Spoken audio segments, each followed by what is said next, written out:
back to the Caffeinated Classroom. If this is your first time here, my name is Marie. I'm a high school English teacher in San Diego, California, and welcome to my makeshift little filming studio area right now. Today, I want to talk to you guys about some lessons that I've learned and then some reflections that I've had just thinking back on this first 5 weeks. We have been out of school for 5 weeks, and I've been doing distance learning for about 4 of them, and yeah, so let's get started.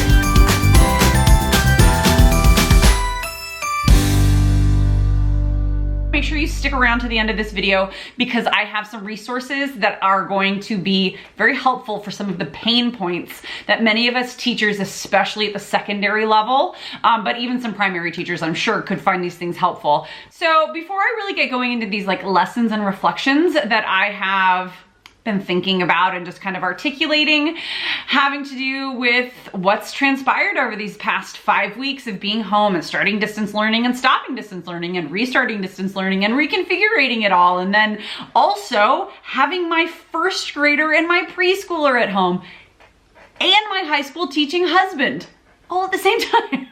And I know that I don't even have the craziest situation. Like, I guarantee many of you out there are going, oh, that sounds like a walk in the park, Marie. Oh, I am completely not, like, that is not lost on me. I totally get it. But it's still bananas, right? Like, it's all relative and it's bananas from my standpoint. It's not as bananas as it was. And so I think that's why I feel a little bit like more comfortable to really like talk about this stuff. If you missed my tag video, Darren Nakakihara and I started a distance learning tag, and I will put that up in the iCards, and I will also link it down below. And then I have another video that you might be interested in, which is how I'm structuring distance learning for my students. I will make sure that those are linked in all of the places so that you can check those out if you haven't already seen them. Also, make sure you stick around to the end of this video because I have some resources that are going to be very helpful for some of the pain points that many of us teachers, especially at the secondary level, but even some primary teachers, I'm sure, could find these things helpful. But the pain points that we are feeling trying to connect with our students and trying to do our job the best that we can in these circumstances and make sure that we are serving our students without burning ourselves completely out. I have those for you. Stick around until the end. So my first reflection, takeaway, really lesson learned is that for my students and for myself, posting content daily is too much. Like, it's too much to keep up with.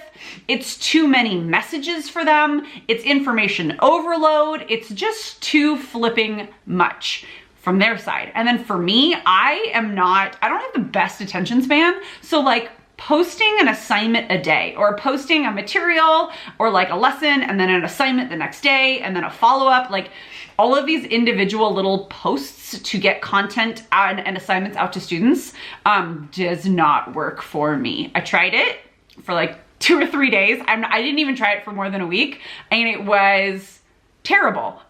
So I changed over, and if you've seen that video I was talking about how I'm setting up distance learning, I learned pretty quickly and pretty early on, and I've reinforced this and even like tweaked it and made it a little bit better here and there, that I need to deliver all of the information that students are going to need to know about what is expected of them for the week, about assignments they're gonna have to complete, about what they're gonna need to like look into, what they're going to be learning about, all of that good stuff. When they're gonna hear from me, they need to hear all of that at the beginning of the week and one time. And then the other times that they hear from me, it's either like reinforcement or it's smaller pieces, but they're just getting one big message from me, beginning of the week, all of it there in one sweet little bundled, tie it with a bow. There's a video from me explaining everything that's going on for the week. And it's kind of like our morning meeting, if you will, for the whole entire week. And then students know where they're supposed to go from there. And I am just doing a lot of like troubleshooting questions and clarifying things and that sort of stuff during the week. Oh my gosh, it simplified things so much. So that was like my first big lesson, was like trying to do something every single day is too much. That said, connecting with my students and at least letting them hear my voice and see my face, just saying hi, I hope you're doing well every day or most days, I don't think is too much. I think that that is really appropriate, and I think that students really appreciate it, whether or not they interact or like respond to things. I know that's something that a lot of us are having issues with. I had 2 hours of office hours, 1 hour for one of my classes and the other hour for my other course that I teach.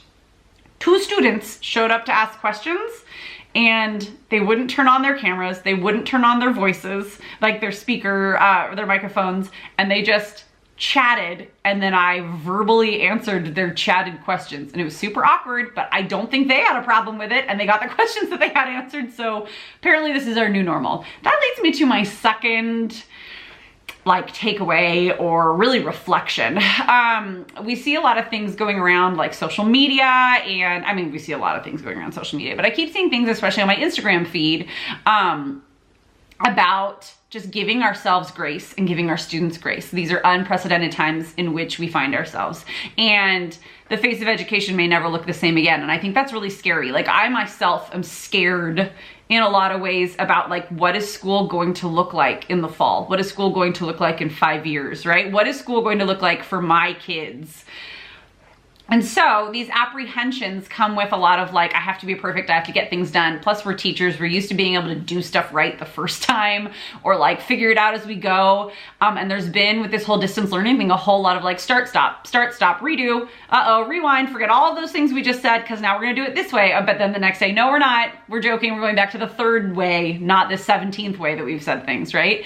So I'm seeing a lot of things, and there are a lot of messages about give yourself grace and give your students grace, and asynchronous ways of teaching are going to be the most meaningful, the most impactful, the most doable.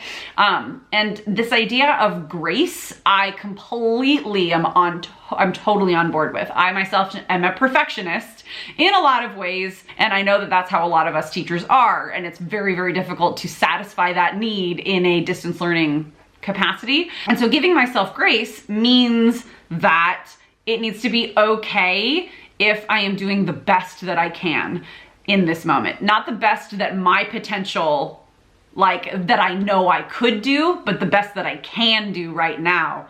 That is good, right? Good enough. And I hate saying good enough, but it is good enough. In that same vein, giving grace does not mean lowering standards. So like giving my students grace means giving them some understanding, giving them some more flexibility even than I would in the classroom. And I'm pretty stinking flexible when it comes to like, if you're showing me effort, getting your work done. That said, like if you're showing me effort I cannot in good conscience give a student credit for something that they did half effort on, especially if the model that we are teaching and grading under is credit or no mark, so that we're doing no harm to our students. Giving students grace, I think, would be giving them a disservice if giving students grace means lowering our standards and lowering our expectations. I think it just means giving flexibility and being more understanding, but still expecting a quality of work that that student can achieve. I hope that this makes sense.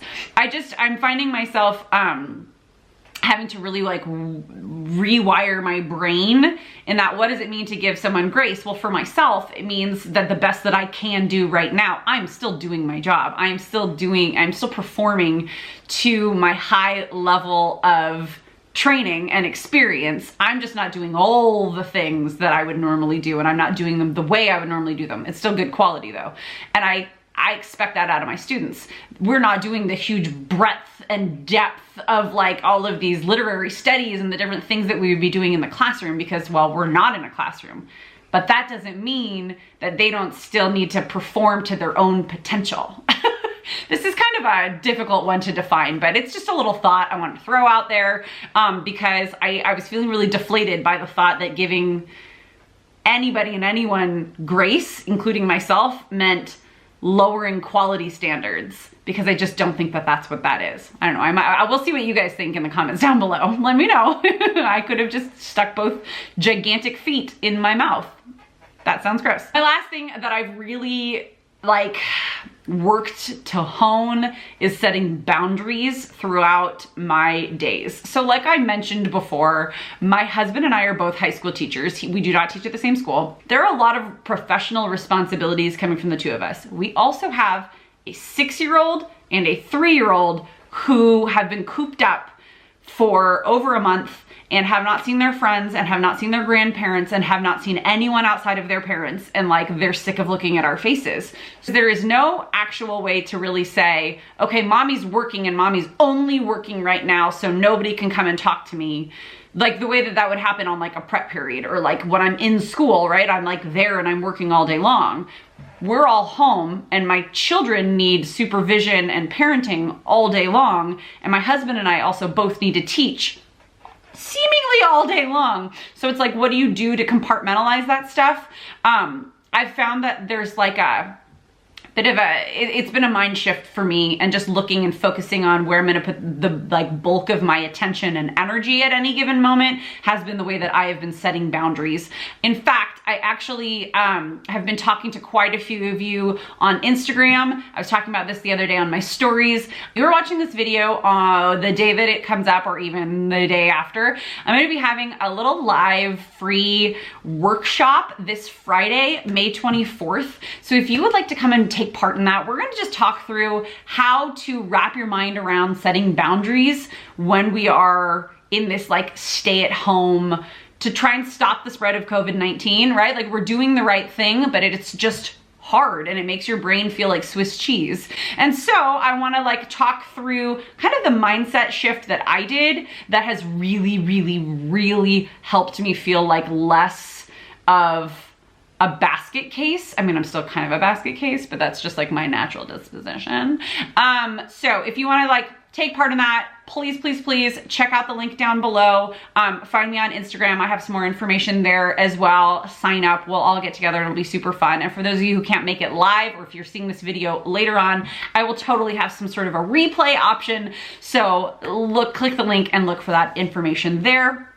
The other resource, because I promised you I had a couple of resources to help you out at the end of this video, that I wanted to tell you about is actually a collaboration with my podcasting partner. The Brave New Teaching podcast is put on by myself and my friend Amanda from Mud and Ink Teaching, and she and I got together and we talk every day. We talk all day long, and we were talking about how one of the hardest things for us and one of the hardest things for a lot of the teachers that we talk to is that sense of community and the sense of connection is lost during distance learning. And so we are putting together a masterclass on how to create and how to build and foster and really nurture a sense of class community without the classroom. And so I have some information on that, again, in the description box down below. Make sure you check that out. Hopefully you will join us for that masterclass. Hopefully I will see you for the live free workshop on setting boundaries. Until we meet again, I will see you guys next time. Thank you for watching.